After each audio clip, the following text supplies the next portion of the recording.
to respond to a crisis. Consider in the discussion the communication issues faced by BP in the spill and the failures of the crisis communication.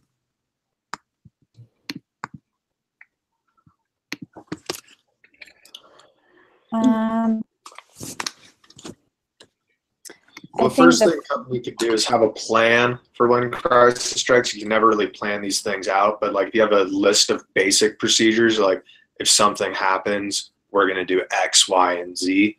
And, you know, then we'll take a little more time to figure out what the proper approach to the situation should be.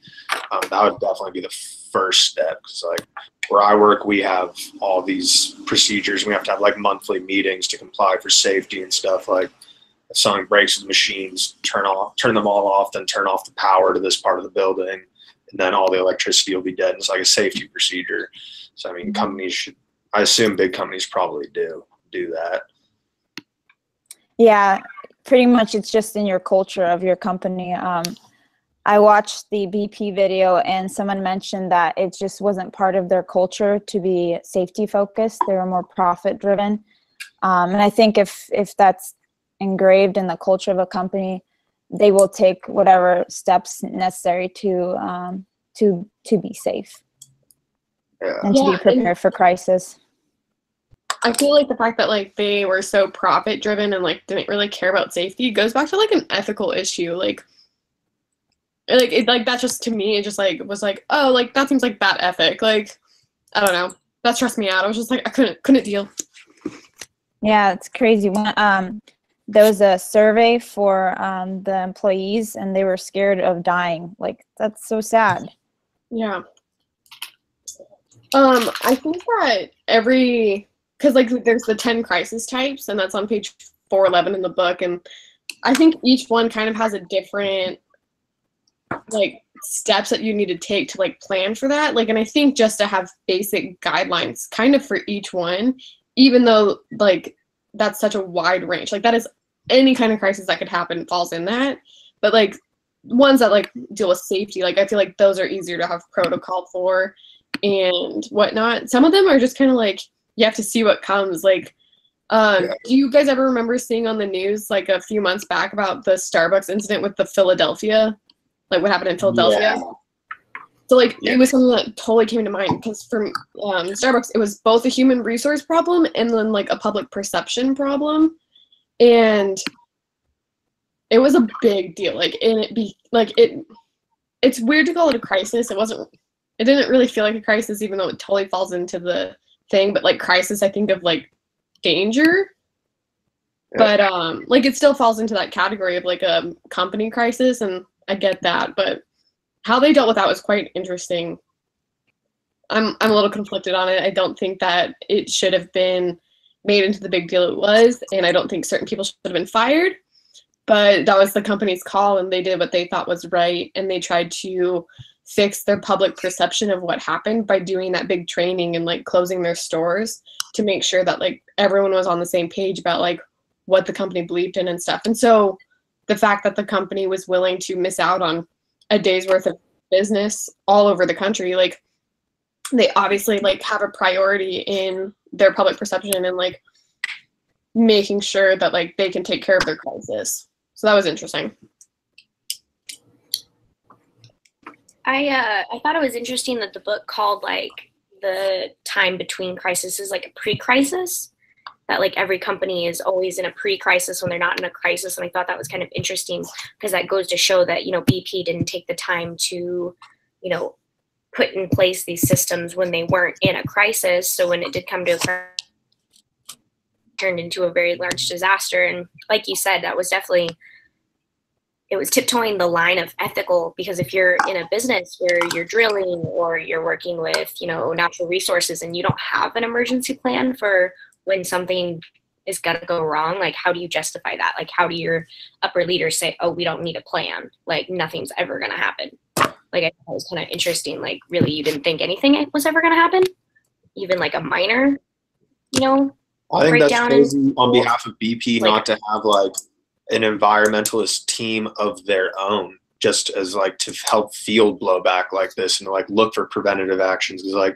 you have to know if you're BP, like you're a big oil company, if you do something that's going to mess up the ecosystem of the ocean, there's not like the public blowback of that is going to be huge. You should like, they really should have had like their own environmental team like looking out for this, and like this should have been like something that they were like, we cannot let this ever happen. Like we have to be preventing any sort of spill into the environment at all costs. Like people already don't like big oil.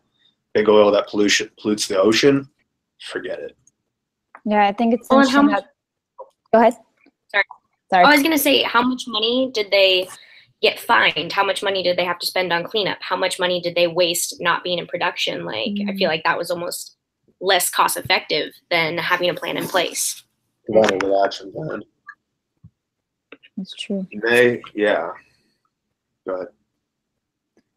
I just was gonna say that in the video, there was a manager that was trying to enforce more safety within the refinery, but the upper management just wasn't empowering him, weren't giving the resources and finances to do that.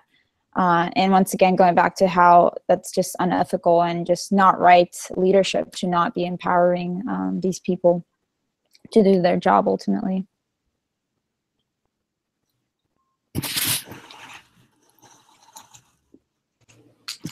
But I also think that just training, like being in that kind of high pressure environment will help you be better prepared for crisis events. Like the divers in the Thailand rescue, they had the skill to work in like low visibility environments. And they didn't panic. So I feel like more leaders need to be under high pressure situations to be able to work well.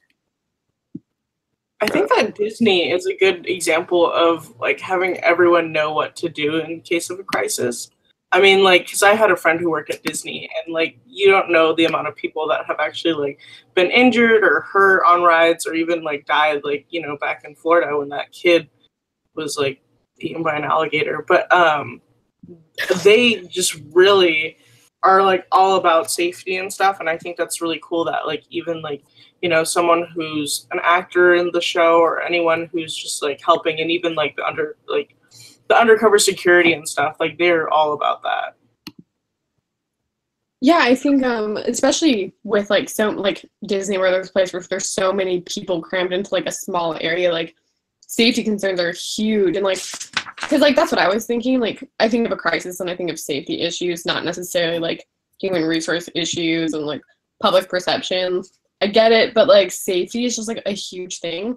And I think like just like even just on any onboarding training that any company has, like if they're in like any kind of safety danger, like that should be addressed, and that should be like the first thing that you're taught, really. Like, here's our company, here's what we do to be safe. Like it should just be right there, like right first thing. Even Starbucks, like when you get trained, like they tell you about like, oh, if there is a theft, like if someone is robbing your store, if there is a natural disaster, like here's our meeting place, here's like the things that we go into and like the rules that we follow. And like, because crises, they're not planned for in the way that like you expect them to happen, and like you know when they're going to happen. So part of it just has to be like the leader needs to be a strong enough leader to make sure that they can follow the rules that are in place, but also just make that like decision in the moment, like this is what I need to do and this is how I need to do it. Yeah, did you guys have like, drills for Starbucks? Sorry, go ahead. We never had a drill for it, but it's just the guidelines are on the fridge, and like you go into your training and you talk about it. And then especially like if you get promoted, when I got promoted, you got kind of retouch on it, because it's like now you're not just following your leader, like you are that leader. You have to know 100% what those rules are. Yeah, I remember like even in high school though, we used to do preventative action drills, because like we did like fire drills all the time, and they're probably a lot more serious about them now, but we had like, we called them like stranger on campus, where like an unidentified suspect might be on campus, and you close the door and everyone sits on the ground, and it's like, oh cool, we get to miss 15 minutes of social studies. It's like, this is perfect. But like now, I mean, I'd assume they probably do those with everything going on, those like on like armed suspect on campus drills are probably pretty serious, and they probably like actually close the blinds and are like, all right, you guys have to like not mess around now. Like, Mm-hmm. I know schools do. Elementary schools have like security guards. they have like little like boxes, like safety boxes that like a bunch of kids can get into. Like it looks like a closet, like a standalone like closet almost that like kids go into and like the adults go into just in case there's a shooting. Oh, wow. This last year, I was subbing in a classroom. It was a kindergarten classroom, and on the street was robbed, so they put the school on lockdown. It was terrifying. Like this was like the end of the year, but apparently they had drills like this before, where the kids literally like run into any classroom they can find, and they like put up tables, and you have to like hide behind them. You have to be quiet, and you have to lock the door. And each classroom has a Hello? Coming back. You got disconnected. Danae, Oh, weird. do you guys see 2 of her icons, Villa? Yeah. Yeah. I see 3. Oh, 3. Oh, darn. Let's try to invite her again. I don't know what's happening, guys. I have no idea what's happening. Well, you're back. You're good. Yeah. My wife just Welcome. keeps cutting out. Trying to talk about this terrifying drill, and this is just taking the drama out of it. No, it actually made it more suspenseful. I thought. No, you it was closed just so scary. Kindergartners knew what to do. Like, I was terrified because they didn't tell us anything. Like, I had to like text my brother and be like, "Hey, what's going on? Like, do you know what's happening?" But it I was think just it's awful. sad that, like, you know, kindergartners have to be trained to do that, you know, when they should be there to just like learn and like have fun and be children. And, you know, it's just sad the society we live in today.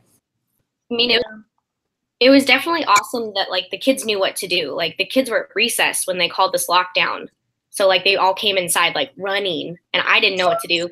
I'd never been through this drill before, but they knew. I feel like that's a problem Students with like School like had this plan in place. It was terrifying. I feel like that's an issue. Like I feel like even if you're just a substitute, like anything can happen on any day. Like it's not something that people plan for on specific days to happen. Like I feel like as a substitute, like you should have been like taken through like, hey, this is just a really quick run through. Like before you ever have to like be in a school environment, like you should know about those things. And I feel like that's a fault on like the school or like the district that you were in. Like the fact that you didn't know, like I feel like that could have totally been prevented, and you would have been able to be at a more calm state. Oh yeah. I had to do 3 hours of training about like types of fire extinguishers and what to do if a kid's bleeding, but at no point did they tell me what to do in case of like a lockdown. It was super weird. Luckily, like the actual teacher was like across the hall doing interviews for like another position, so she came across the hall because she knew I was still in there to like get me through it. But I was like, I don't know what to do, and that was definitely like an action plan that they hadn't like.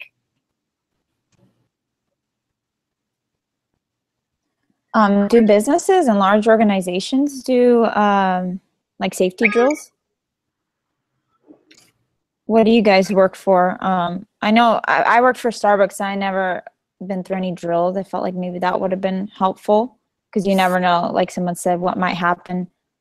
But I used to work for Chase, and like it was like the Chase Tower, and like it was like all the way upstairs, and it's just we never learned anything. And it's kind of like you don't want to psych yourself out, but like you're just kind of thinking like, what do I do? Like no one knows anything on like just in case someone was to come in. Like obviously the doors are secured and locked, but like, you know, 9/11, like I bet you not. They didn't really have training about that, you know.